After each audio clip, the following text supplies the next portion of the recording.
Estamos viendo cómo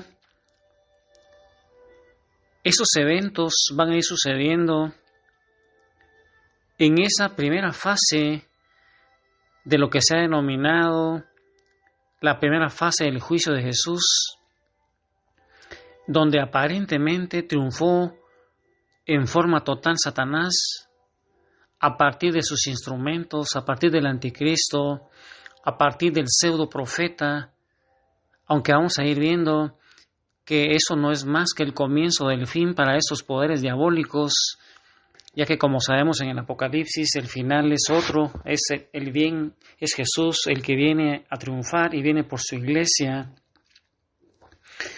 Hemos estado observando cómo el Señor ha permitido que surja esta gran Babilonia. Él ya había anunciado que iban a haber falsos profetas, pero nos había anunciado también que huyéramos de ellos. Así lo había dicho San Pablo también, se lo había dicho a Timoteo y nos lo dice a nosotros, se lo había dicho a los tesalonicenses. Y San Juan nos va diciendo también que esa Babilonia donde crecieron muchos los impíos, hubo pecado, hubo idolatría, abominaciones, donde se quiso destronar totalmente a Dios de las estructuras a través de un falso engaño generalizado, donde se le hace más caso a los pensadores más que a la iglesia, en donde el enemigo ha querido destruir a la iglesia, ha querido destruir a Dios, ha destronado a Jesús de todas las estructuras, con leyes antinaturales, con un proyecto donde el hombre quiere establecer un reino terrenal, ya no un reino trascendente, un reino donde Jesús venga a juzgar a vivos y muertos. Las personas no están esperando al Mesías, están esperando un nuevo orden mundial.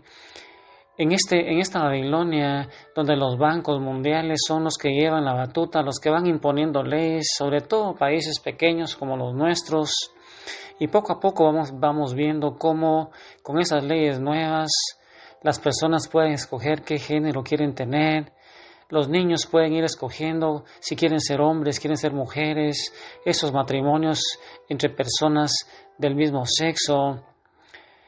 Las familias disfuncionales, esas familias son distintas.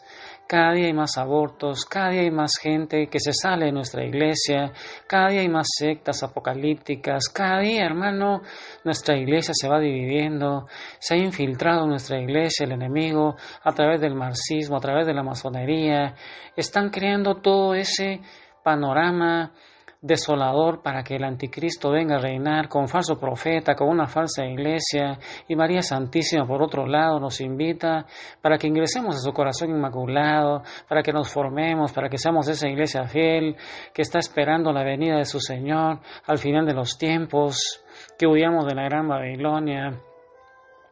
Vimos ese texto también en donde la Babilonia va a ser destruida, va a haber una gran guerra nuclear y después de la posguerra, donde van a haber problemas y todo, va a venir un nuevo orden mundial donde el anticristo va a venir a prometer un reino de paz, un reino de justicia, va a venir a decir que Él es el verdadero Cristo, que ya no lo adoren en la Eucaristía, sino que se abola la misa, que ya no haya misa, y con ese falso profeta van a querer sacar a Jesús de ahí, que es lo que lo retiene, nos dice San Pablo según Tesalonicenses. Con ese panorama desolador, el anticristo piensa que ya venció y va a perseguir a esa iglesia fiel que vamos a ver que tiene varios destinos y le va a costar mucho vivir ahí porque va a ser perseguida en esa gran Babilonia, va a ser perseguida la iglesia fiel, hermano, y hay sacerdotes que están queriendo hacer programas y están queriendo denunciar todo esto de la iglesia apóstata, del marxismo, de la masonería, y muchos están siendo excomulgados, muchos están siendo retirados, muchos están siendo amenazados, y ante ese panorama desolador, hermano, estamos ya al final entonces de esta primera fase del juicio de Jesús, y con ese texto de San Mateo 24, 15, 18, donde nos decía que huyéramos. Es necesario, hermano, que los fieles cristianos huyamos de las ciudades que van a ser destruidas, nos dice Jesús, y se refugien en los montes, nos dice Jesús. Huyan de esas ciudades, refúgiense en los montes, alejados de esas grandes ciudades, de esas grandes Babilonias, para ponerse a salvo de la persecución del anticristo y desarrollar los medios para sobrevivir, para autoabastecerse de lo que no puedan comprar por no tener la marca de la bestia en la mano o en la frente. Y mira, hermano, ¿cómo irá a ser ese momento?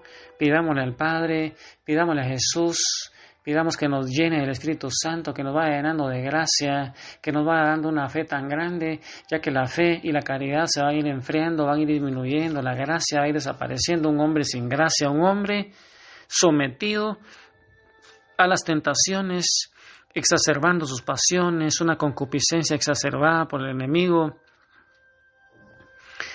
Hermanos, estamos entonces ya casi al final de los tiempos, tenemos que prepararnos, capacitarnos. El día de hoy, hermano, vamos a empezar otra señal de los últimos tiempos, es que se va a proclamar el Evangelio a todo el mundo, nos dice Jesús. El mismo Jesús, como vimos en predicaciones pasadas, nos va a decir uno de los sucesos que van a preceder la segunda venida de Él, y eso está en San Mateo 24:14. San Mateo 24:14 nos va a decir: se proclamará esta buena nueva del reino en el mundo entero para dar testimonio a todas las naciones, y entonces vendrá el fin. Palabra del Señor. No tenemos precisiones sobre quiénes son los encargados de ese ministerio profético, pero el Apocalipsis, nos dice Juan Franco Benedetto, nos presenta la figura o el tipo de ellos en los llamados dos testigos. Hermano, Apocalipsis 11 del 3 al 13, en ese texto vamos a ver dos testigos que van a predicar durante 3 años y medio, que te recuerdas, hermano, 3 años y medio, 42 meses, es la duración de un tipo de las persecuciones bíblicas del pueblo de Dios. 3 años y medio es un símbolo, hermano, no se sabe el tiempo, pero mira, Apocalipsis 11 del 3 al 13. Pero haré que mis dos testigos profeticen durante 1260 días, cubiertos de sayal. Ellos son los 2 olivos y los 2 candeleros que están en pie delante del Señor de la tierra. Si alguien pretendiera hacerles mal, saldría fuego de su boca y devoraría a sus enemigos. Si alguien pretendería hacerles mal, así tendría que morir. Estos tienen poder de cerrar el cielo para que no llueva los días en que profeticen. Tienen también poder sobre las aguas para convertirlas en sangre y poder de herir la tierra con toda clase de plagas, todas las veces que quieran. Pero cuando hayan terminado de dar testimonio, la bestia que surja del abismo les hará la guerra, los vencerá y los matará. Y sus cadáveres en la plaza de la gran ciudad, que simbólicamente se llama Sodoma o Egipto, allí donde también su Señor fue crucificado. Y gentes de los pueblos, razas, lenguas y naciones contemplarán sus cadáveres 3 días y medio. No está permitido sepultar sus cadáveres. Los habitantes de la tierra se alegran y se regocijan por causa de ellos, y se intercambian regalos, porque estos 2 profetas habían atormentado a los habitantes de la tierra. Pero pasados los 3 días y medio, un aliento de vida procedente de Dios entró en ellos, y se pusieron de pie, y un gran espanto se apoderó de quienes los contemplaban. Oí entonces una fuerte voz que les decía desde el cielo: subid acá. Y subieron al cielo en la nube, a la vista de sus enemigos. En aquella hora se produjo un violento terremoto, y la 10ª parte de la ciudad se derrumbó, y con el terremoto perecieron 7,000 personas. Los sobrevivientes, presa de espanto, dieron gloria al Dios del cielo.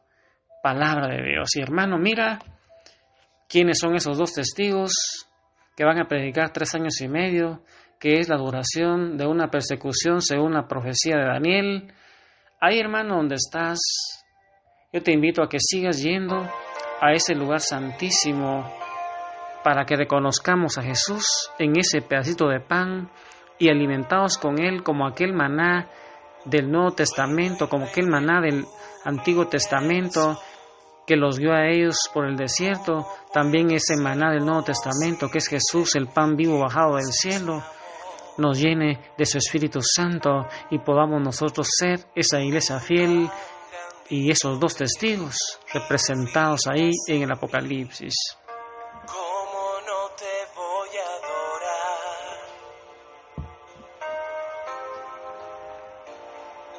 De rodillas yo te pido que el día cuando tú me llames sea como hoy, para mirarte a los ojos y poderte decir que cómo no te voy a adorar. Señor Jesús, mi Salvador.